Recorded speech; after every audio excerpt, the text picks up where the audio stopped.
So he who has the gold makes the rules. People will say, oh, it's a fiat currency. The dollar is not backed by gold. Untrue. It is backed by gold. There's 11,037,000,000 on the gold certificate accounts held as collateral against those notes. What is the result of this? If they went to 100% gold backing on the Federal Reserve notes that are outstanding, what would the price be? Well, $9,044 is what it would require. But I think that maybe Trump needs a little bit more than $2.8 trillion for deficit spending. And so let's go to a nice round number.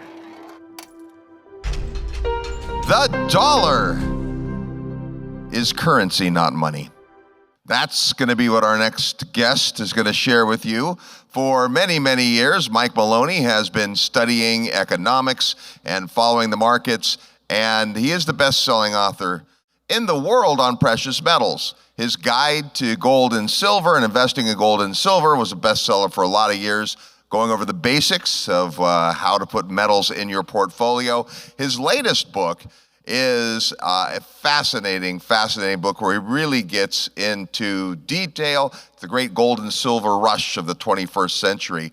And one of the greatest bodies of work that Mike has is his Hidden Secrets of Money video series, which is extraordinarily well produced, thanks to our friend Dan, who's in the room, but really lays out a lot of these premises. What you'll learn about Mike in this presentation, there's more to him than just gold and silver, but we're going to start there for sure. Please welcome Mr. Mike Maloney.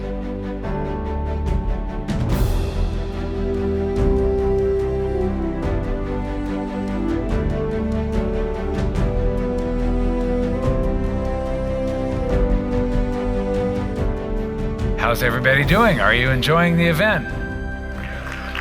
Excellent, excellent. So anybody here that doesn't know who I am, I wrote the best-selling book on investing in precious metals, and then I came out with another book in early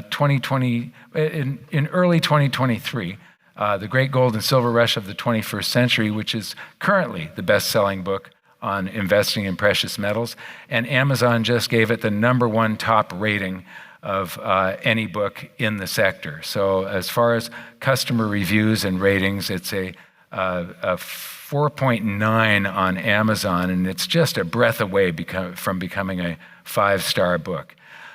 So I'm going to have a little bit of this book in here, but I believe that the government has left a trail of breadcrumbs for us to follow, and I'm going to be presenting some of these breadcrumbs to see if there is a really big shift that presents an enormous opportunity for all of us coming very shortly.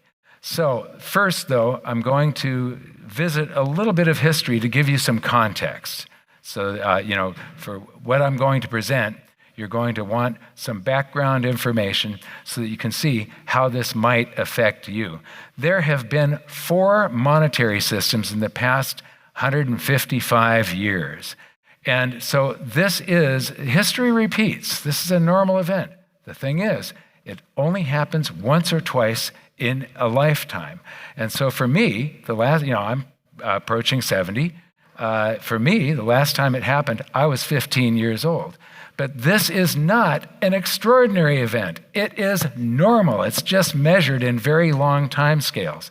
So if 1870 to 1922, we had the stability of the classical gold standard, the original, fully backed gold standard, where every treasury note outstanding was 100% redeemable in gold with no fractional reserve system.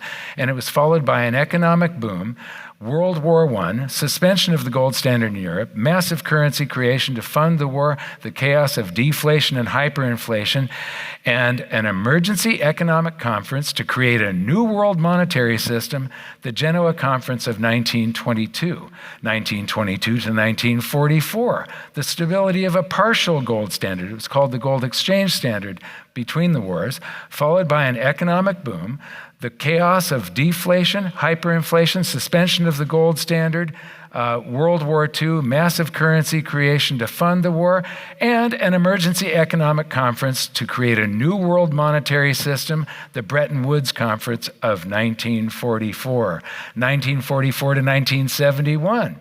The stability of a pseudo-gold standard, the Bretton Woods system, followed by an economic boom, massive currency creation to fund Korean War, Vietnam, all of Johnson's social programs, a bank run by the international central banks on the U.S. gold supply, suspension of central bank gold redemption rights, and an emergency economic conference to come up with a new world monetary system, the Smithsonian Agreement of 1971. 1971 until today. The instability of a fiat currency system with immediate roaring double-digit inflation and stagflation, massive currency creation to fund an endless stream of wars and social programs, an endless series of bubbles, busts, crashes and bailouts, income inequality, wealth disparity, social unrest, and an emergency economic conference to, oops, sorry, that part hasn't happened yet. It's about to happen, I believe, and I'm going to present you the breadcrumbs right now. Here come the trail of breadcrumbs that, remember, this is normal. It is nothing extraordinary. It's happened 4 times in the last 150 years. I believe that it's about to happen again. So, what are the breadcrumbs? Hi, it's Mike here. Just a quick message. I wanted to welcome the huge number of new visitors to our videos, but point out that less than 15% of our viewers have subscribed to this channel and hit the notification bell. We're heading into some turbulent times, so if you don't want to miss any updates, make sure you enable notifications. And thank you as always for clicking the thumbs up button. One more thing. At goldsilver.com, we've been providing top-notch educational content for over 20 years. If you'd like to help us continue this mission, we'd be honored to be your precious metals dealer. And now, back to the video. So, what are the breadcrumbs? When Trump was running for his first term, so you can see in the background there, it says 2016. He says, well, in some ways, I like the gold standard. There's something nice about the gold standard. Bringing back the gold standard would be very hard to do, but boy, would it be wonderful. So this is the Secretary of the Treasury of the United States, Scott Bessent, in an interview. I think that we are at a unique moment geopolitically. I could see that in the next few years that we are going to have some kind of grand global economic reordering. What is an economic reordering? A new monetary system, something on the equivalent of a new Bretton Woods. And he wants to be a part of this. There's a very good chance that we are going to have that in the next 4 years. Then there's another interview. This was on Tucker Carlson. Gold can't have a fiscal problem. Gold can't have a gigantic budget deficit. Gold cannot have a war. The entire global trading system, until Nixon took us off, was tied to gold. And here's yet another interview. Gold is not a fiat currency. There's a limited amount. It is recognized as a store of value. The Chinese People's Bank of China is the largest buyer of gold now. Could we imagine some kind of convertible RMB that is exchangeable into gold? And then the host in this interview says, I don't disagree with any of that, which is probably why I find myself sort of rolling my eyes whenever people mention Bitcoin, to which he responds, gold can be a risk-off and a risk-on asset. Bitcoin is a risk-on asset. So what Bessent and Trump have just said is gold, gold, gold, gold, gold, gold, gold, gold, gold, not Bitcoin. So the next month, no central bank holds Bitcoin. There are countries that hold Bitcoin, but the central banks don't have Bitcoin. Most central banks do have some gold. It's a tier 1 asset for them. And then the White House put this out a while ago. On the financial side, The reserve function of the dollar has caused persistent currency distortions and contributed, along with other countries' unfair barriers to trade, to unsustainable trade deficits. These trade deficits have decimated our manufacturing sector and many working-class families and their communities to facilitate non-Americans trading with each other. Now, you have to look up the Triffin paradox or the Triffin dilemma online. Investopedia.com is probably the best way to look at that. Basically, what has to happen is with the currency systems that they were just talking about on the panel, other countries need US dollars just to be able to trade with one another, not necessarily with us. The way they get those dollars is they've got to sell us more stuff than we sell them so that we're buying their stuff and exporting dollars. And then the world gets along just fine. But it does cause problems in the United States. And those problems were recognized by this economist named Triffin. And so he wrote up this paper on it. Anyway, the next thing is a tweet from Donald Trump, the golden rule of negotiating and success. He who has the gold makes the rules. Now, everybody sort of knows Donald Trump's mindset. He has to win. He wants to win at all costs, and he is willing to put the entire global economy at risk in order to win. That's just his personality. So, he who has the gold makes the rules. This is how much gold each country has. The United States has like 2.5 times more gold than the second place, Germany. And if you look at China now China lies. They do not give us the truth when it comes to their data and their holdings. They probably have twice as much gold, but still, even if they had twice as much gold, we've got twice as much as that. So what does that mean? That means that Donald Trump gets to win, win, and win. He gets to, if we go back on a gold standard, he gets to devalue the dollar. And you do that globally just by changing the price, the official price of gold. He gets to put the trade back into balance. Manufacturing will come home if this happens.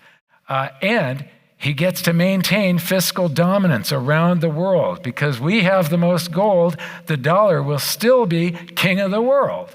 And so he gets all of these wins if this happens. Now, what are the consequences of that for us? Well, if you go to the Federal Reserve's website and you go to their H.4.1 release and you scroll down to the very bottom, this is the collateral held against Federal Reserve notes. So what you're talking about are the dollars in your wallet, the paper notes.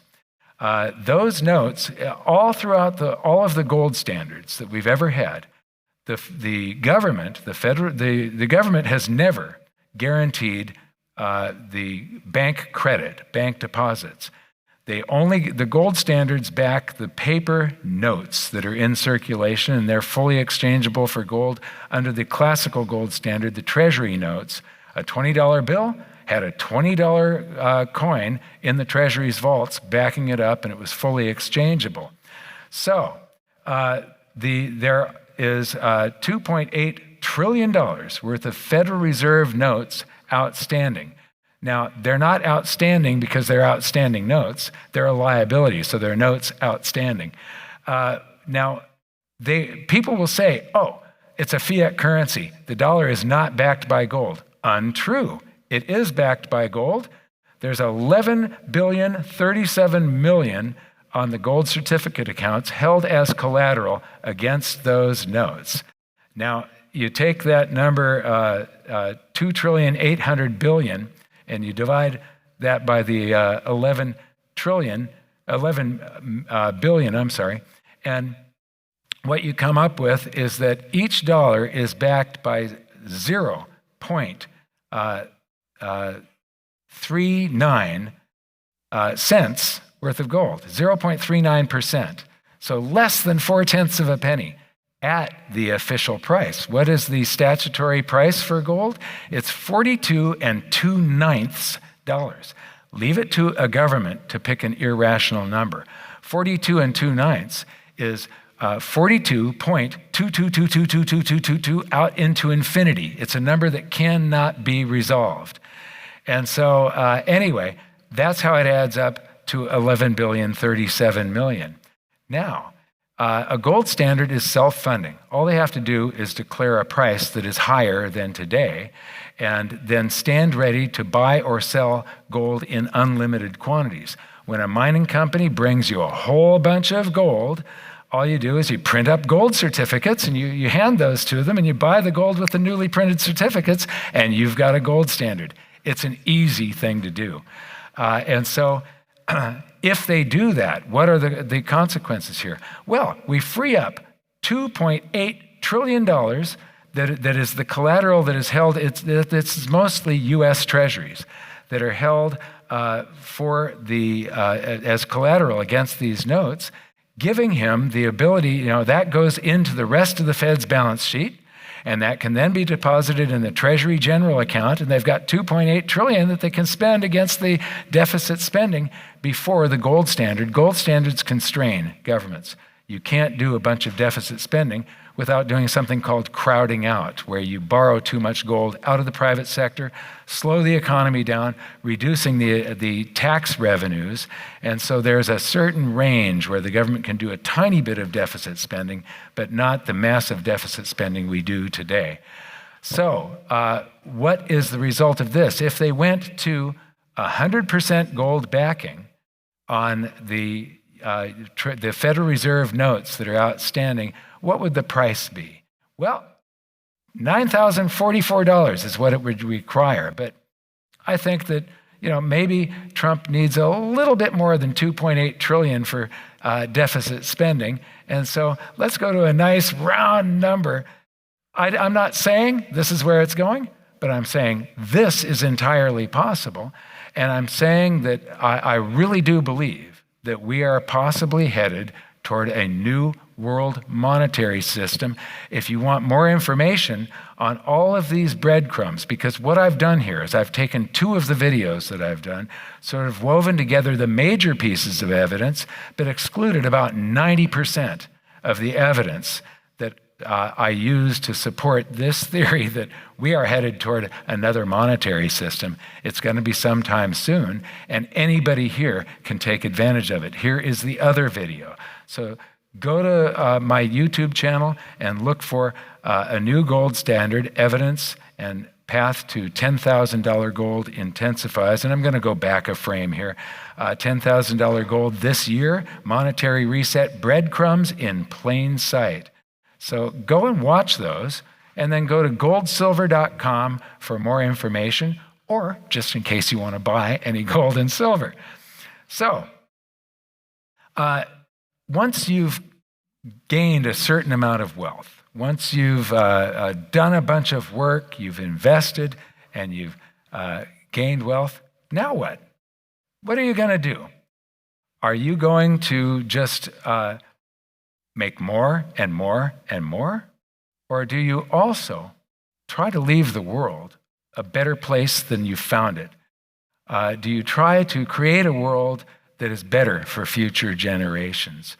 For me, I want to do the latter. I've made enough to where I'm fine and I'm comfortable, and I don't worry about currency, not money, because I've got a lot of money. I've got gold and silver. I used to tell people, oh yeah, I'm fully diversified.